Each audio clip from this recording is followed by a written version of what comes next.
বাজারের জিনিসের দাম এদিকে হাত দেওয়া যায় না, অন্যদিকে ভ্যাট আর ট্যাক্স বাড়াইতেছে। তো আইন শৃঙ্খলার কথা আমি না বললাম, আমলাদের বিভিন্ন রকম সমস্যা, 1 ক্যাডার বরং 26 ক্যাডার। তো কেমনি কি স্যার, মানে এটা খালেদ, আমি যখন আপনার এই শোর যখন কমেন্ট দেখি তখন অনেককে বলতে শোনা যায়, অনেককে আমি লিখতে দেখি আপনাকে একজন উপদেষ্টা করা হোক।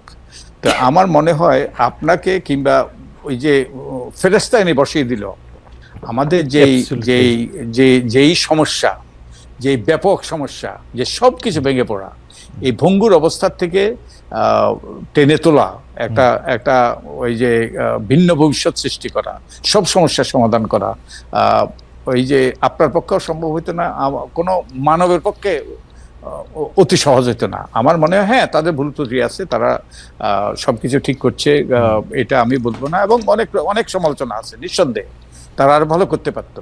কিন্তু এটা এমন একটা অবস্থায় আমরা পৌঁছেছিলাম, এটা আমি আপনার সাথে সম্পূর্ণ একমত।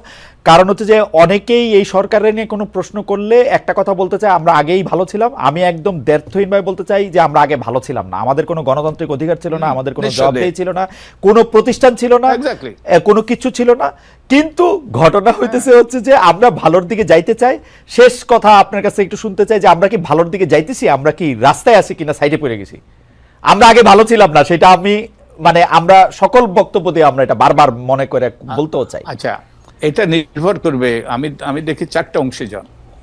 একটা হলো সরকার, যেমন আমরা ভালোর দিকে যাওয়ার জন্য আমাদের নির্বাচনী সংস্কারগুলো বাস্তবায়ন হওয়া দরকার, এবং যার মাধ্যমে একটা সুষ্ঠু নিরপেক্ষ নির্বাচনের পথ সুগম হবে। তো এই জন্য 4টা অংশে যান। একটা হলো সরকার, অবশ্যই সরকার এটা চায় অবশ্যই। তারপরে আরেকটা অংশ হলো নির্বাচন কমিশন, আমি তো মনে করি নির্বাচন কমিশন এই পরিবর্তনগুলো চায়। আরেকটা অংশ হলো রাজনৈতিক দল, আরেকটা অংশ হলো জনগণও চায়।